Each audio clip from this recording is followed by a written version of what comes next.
Assalamualaikum dear viewers, this is lecturer Imran with IM Chemist, MPhil Chemistry plus MAd in Science Education। और आज की इस video में हम बात करेंगे केमिस्ट्री फर्स्ट ईयर के कुछ इम्पोर्टेंट गैस क्वेश्चंस के जो मैं आपके साथ शेयर कर रहा हूँ। इनको आपने अपने एग्ज़ाम के लिए लाजमी तैयार करना है। इससे पहले मैं आपको ये बताता चलूँ कि इससे पहले जो मैट्रिक और सेकेंड ईयर की जो इम्पोर्टेंट क्वेश्चंस मैंने शेयर किए थे उसमें से तकरीबन 90 to 95% पेपर आया था। सो आई होप सो कि ये क्वेश्चंस जो हैं आपके लिए बहुत ज़्यादा हेल्पफुल होंगे। So the first chapter is stoichiometry. इसमें जो चीज़ें आप लोगों ने लाजमी तैयार करनी है वो है कि definition of mole, Avogadro number, limiting और एक्सेस एजेंट्स या रिएक्टेंट्स क्या होते हैं। उसके बाद परसेंटेज कंपोजिशन के ऊपर क्वेश्चन आ सकता है। ठीक है, आपको कोई मॉलिक्यूल दे देगा लाइक वाटर या ग्लूकोज या इमोनिया, कोई भी दे सकता है, उसकी आपने परसेंटेज कंपोजिशन फाइंड आउट करनी होगी। नेक्स्ट आपके पास ये न्यूमेरिकल है, ठीक है, in which calculate the weight of oxygen gas evolve when 5 gram of potassium chloride are completely decompose thermally. Next आपके पास है how many molecules of water are there in 12 gram of ice, how many covalent bonds are present in 9 gram of water. So ये इसके कुछ numericals हैं। और इसके साथ साथ मैं आपको ये बताता चलूँ कि फर्स्ट चैप्टर में से कुछ भी गैस करना जो है वो पॉसिबल नहीं होता क्योंकि आपको कोई भी न्यूमेरिकल उठा के दे सकते हैं। सो जो फर्स्ट चैप्टर है इसको आप कंप्लीट तैयार करने की कोशिश करें। Next chapter number 2 that is atomic structure. और एटॉमिक स्ट्रक्चर में जो है जो क्वेश्चन मैं आपको बताऊंगा होपफुली वही आएंगे। First one is calculate the energy of electron of hydrogen atom in the orbit for which the value of n is equal to 3। जहाँ पे एनर्जी की कैलकुलेशन हुई है उसके एंड पे आपको न्यूमेरिकल्स मिलेंगे, वहाँ से इस क्वेश्चन को पिक किया गया। ये बहुत ही इंपॉर्टेंट है, आपने इसको लाजमी तैयार करना है। Next what is n+l rule.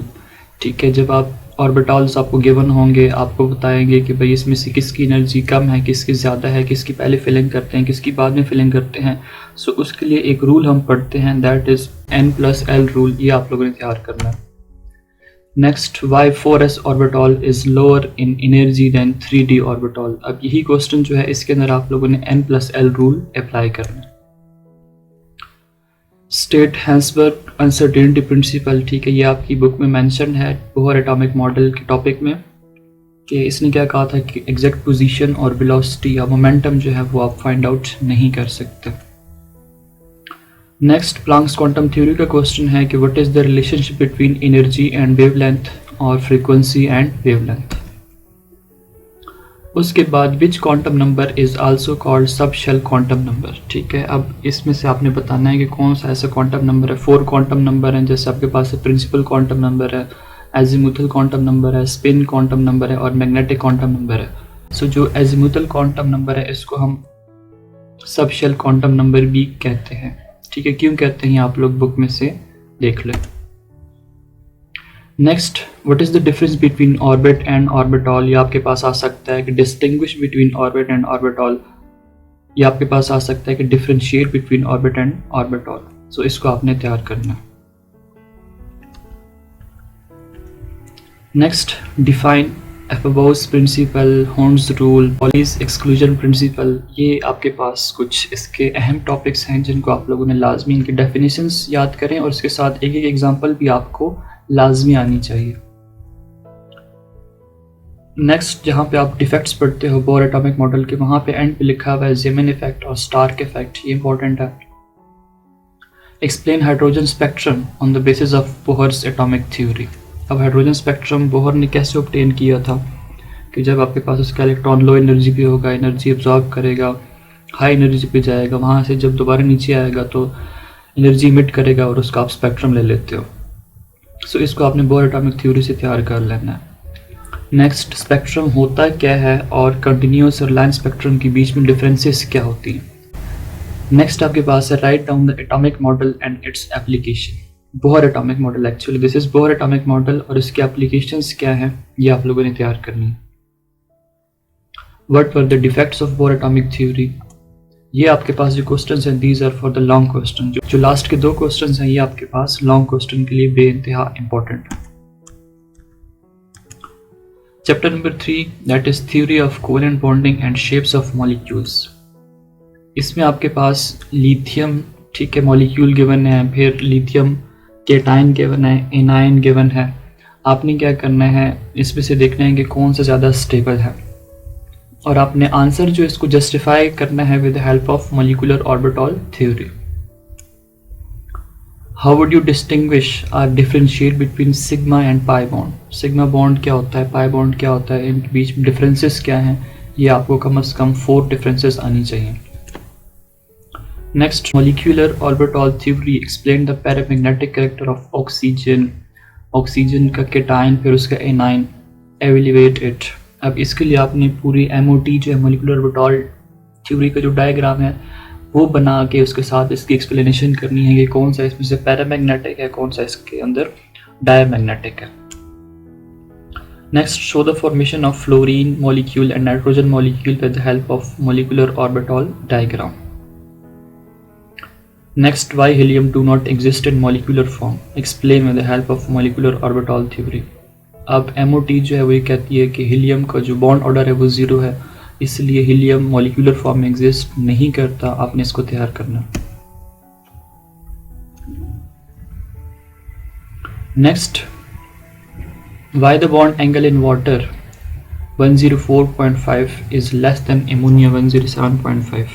अगर आप देखो तो इनके अंदर, सब के अंदर हाइब्रिडाइजेशन सेम होती है, लेकिन स्टिल इनके जो बॉन्ड एंगल है वो एक दूसरे से डिफरेंट है। अगर हम मीथेन की बात करते हैं तो उसके अंदर 109.5 डिग्री बॉन्ड एंगल होता है, एमोनिया के अंदर 107.5 डिग्री होता है, इसी तरह वाटर में 104.5 डिग्री होता है। तो इसकी जो बेसिक रीजंस जो हैं कि वाटर में ऑक्सीजन के ऊपर 2 लॉन पेयर होते हैं, नाइट्रोजन एटम जो है एमोनिया के अंदर उसके उस पे 1 लॉन पेयर होता है, और मीथेन की अगर हम बात करते हैं उसके ऊपर कोई भी लॉन पेयर नहीं होता, इसलिए इनके बॉन्ड एंगल में डिफरेंस आ रहा होता है एक दूसरे की बनिस्बत। नेक्स्ट, बॉन्ड ऑर्डर होता है क्या है, इसको आप लोगों ने मॉलिक्यूलर ऑर्बिटल थ्योरी से याद कर लेना है। Next, what are the basic postulates of valence bond theory and then VSEPR theory. आगे आपके पास है एक्सप्लेन हाइब्रिडाइजेशन इन। आपने देखना है कि वाटर के अंदर हाइब्रिडाइजेशन कैसी है, कौन सी है और कैसी होती है। Then you have ammonia molecule, और उसके बाद आपके पास है मीथेन, और एंड पे आपके पास ईथीन जो है, इसको आप लोगों ने देखना है। इनके अंदर हाइब्रिडाइजेशन जो है ये आपको लाजमी आनी चाहिए। So the next chapter is chapter number 4, that is gases. Gases के अंदर जो चीज़ें आप लोगों ने तैयार करनी है, बॉयल्स लॉ, बॉयल्स लॉ को आप लोगों ने फुल तैयार करना है। Then you have Charles law, Charles law जो है इसको आप लोगों ने लाजमी तैयार करना है। फिर आपके पास इसका बॉयल्स लॉ का जो न्यूमेरिकल है वो आपके सामने मैंने लिख दिया है, इसको आप लोगों ने लाजमी तैयार करना है। एवोगैड्रो लॉ क्या होता है, इसकी डेफिनेशन याद कर लें, इतना ही काफ़ी है। Derive an equation of ideal gas equation, ठीक है। Boyle's law, Charles law, Avogadro law, इन सब लॉस को कंबाइन करके आप लोगों ने आइडियल गैस इक्वेशन जो है वो डिराइव करनी है। ग्राहम्स लॉ ऑफ डिफ्यूजन क्या होता है, इसकी डेफिनेशन और जो इसका बेसिक एक इक्वेशन है वो आपको आना चाहिए। Next, what is the difference between real and ideal gases, what are the causes of deviation of real gases from their ideal behavior, explain these deviation at low temperature and high pressure। अगर आप kinetic molecular theory की बात करते हो तो उसके जो 2 points थे वो फॉल्टी थे, उसको फिर करेक्ट किया गया था, वंडरवाल ने उसको करेक्ट किया था। तो इसलिए आपके पास ये क्वेश्चन है कि what are the deviation of real gases from their ideal behaviour. So आपने ये वाला क्वेश्चन तैयार करना है। नेक्स्ट, वंडरवाल इक्वेशन, इसके साथ मैंने लिखा है मोस्ट इंपॉर्टेंट। इसका मतलब है कि आपको ये फिंगर टिप पे आना चाहिए, ठीक है। इसकी जो यूनिट्स हैं एंड पे वो आपको आनी चाहिए। नेक्स्ट आपके पास न्यूमेरिकल है, ठीक है। This is from the Graham's law of diffusion, इसको आपने तैयार करना है। Next, Dalton law of partial pressure की एप्लीकेशंस जब आप पढ़ते हो वहां पे क्वेश्चन लिखा हुआ है कि why the difficulty in breathing occurs for pilot in a pressurized cabin at high altitude। ये आपने वहां से तैयार करना है। Next chapter number 5, that is liquids. Liquids में आप लोगों ने सबसे पहले जो चीज़ तैयार करनी है, that are the factors that affect London dispersion forces. 3 factors आपकी बुक में गिवन है, उनको आप लोगों ने तैयार करना है। नेक्स्ट, पोलराइजेबिलिटी क्या होती है, डायपोल डायपोल फोर्सेस क्या होते हैं, इनकी बेसिक डेफिनेशन आप लोग याद कर लें। नेक्स्ट आपके पास है why the boiling point and heat of vaporization of water are higher as compared to hydrogen sulfide। ठीक है, इसको आप लोगों ने तैयार करना। ऑक्सीजन की ग्रुप में अगर आप देखें तो ऑक्सीजन के नीचे सल्फर है, लेकिन स्टिल इनकी हीट ऑफ वेपोराइजेशन और बॉइलिंग पॉइंट में डिफरेंसेस जो हैं वो इनकी हाइड्रोजन बॉन्डिंग की वजह से आ रही है। वाटर में हाइड्रोजन बॉन्डिंग है, हाइड्रोजन सल्फाइड के अंदर हाइड्रोजन बॉन्डिंग पॉसिबल नहीं है। बाकी इसका जो आंसर है एग्जैक्टली आपको टीचर ने जिस तरह कराया है उस तरह आप इसको याद कर लें। Next, why water has higher boiling point than hydrogen fluoride although fluorine is more electronegative than oxygen. अब इसका जो मैं आपको जवाब बता देता हूँ वो यही है कि वाटर जो है पर मॉलिक्यूल 2 हाइड्रोजन बॉन्ड बना सकता है, लेकिन हाइड्रोजन फ्लोराइड सिर्फ एक ही हाइड्रोजन बॉन्ड बना सकता है पर हाइड्रोफ्लोरिक एसिड मॉलिक्यूल। सो इसलिए इनके बॉइलिंग पॉइंट में क्या है, डिफरेंसेस है। Next, why ethyl alcohol is soluble in water. दोनों आपके पास पोलर हैं, दोनों हाइड्रोजन बॉन्डिंग बना लेते हैं, so that is why they are soluble. Next आपके पास है कि लिक्विड क्रिस्टल्स क्या होते हैं, इनकी प्रॉपर्टीज़ और इनकी जो यूजेस हैं डेली लाइफ में, इनको आप लोगों ने तैयार करना है। ये बहुत इंपॉर्टेंट है, ये शॉर्ट के अंदर भी आ सकता है, ये लॉन्ग के अंदर भी आ सकता है। Next, how will you differentiate liquid crystals from pure liquids and crystalline salts, या how will you differentiate liquid crystals from pure liquids. ये आपकी बुक में बहुत अच्छी तरह एक्सप्लेन हुआ हुआ है, आपने वहाँ से इसके तकरीबन 3 से 4 पॉइंट्स याद कर लेने। Next, what are different types of intermolecular forces, give examples. अब आपकी बुक में 5 टाइप्स के इंटरमॉलिक्यूलर फोर्सेस एक्सप्लेन हुए हैं, आपने एटलीस्ट उनके नाम याद कर लेना है और एक एक एग्जांपल उनकी याद कर लेनी है। Chapter number 6 that is solids. इसके अंदर जो चीज़ें इंपॉर्टेंट है वो आप लोगों ने कुछ प्रॉपर्टीज है क्रिस्टलाइन सॉलिड्स की, उनको आप लोगों ने याद करना है विद 1 एग्जांपल ईच, जिसमें आपके पास सबसे पहले जो है दैट इज आइसोमॉर्फिज्म, फिर polymorphism, then you have anisotropy, फिर उसके बाद ट्रांजिशन टेम्परेचर और उसके बाद एलोट्रोपी जो है, इनको आप लोगों ने तैयार करना है एक एक एग्जाम्पल के साथ। उसके बाद डिफाइन क्रिस्टल लैटिस और लैटिस एनर्जी, दोनों की डेफिनेशन जो है ये आप लोगों को आनी चाहिए। नेक्स्ट आपके पास है explain the structure of sodium chloride keeping in view the unit cell.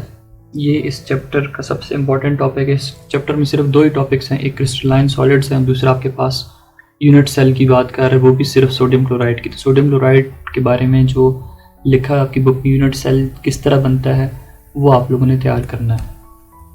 What are the factors that affect the shape of ionic crystals? Next, differentiate between molecular and metallic solids। ये इस chapter का last topic है, ये आपने वहाँ से तैयार करना है। Next, diamond is non-conductor while graphite is conductor in nature। अब इसको आप कैसे डिफाइन करोगे, ये आपको इसका आंसर मिलेगा एन आइसोट्रोपी में। डायमंड के अंदर क्लोज पैकिंग ऑफ इलेक्ट्रॉन्स है, कोवेलेंट बॉन्ड है, लेकिन अगर ग्रेफाइट की बात करते हैं तो उसके अंदर लेयरिंग होती है, हेक्सागोनल अरेंजमेंट है, तो लेयर के बीच में फ्री इलेक्ट्रॉन्स जो हैं मौजूद होते हैं, that is why it is considered to be a good conductor of heat and electricity. Anisotropy क्या है कि आपके पास सेम एलोट्रोपिक फॉर्म है, लेकिन इनकी डिफरेंट डायरेक्शन में डिफरेंट प्रॉपर्टीज़ हैं। So this was all about important questions. पहले 6 चैप्टर्स जो थे उनके क्वेश्चंस इस वीडियो में डिस्कस कर लिए। बाकी जो 6 चैप्टर्स हैं उसको हम नेक्स्ट वीडियो में डिस्कस करेंगे। Stay in touch with I am chemist. Thanks for watching.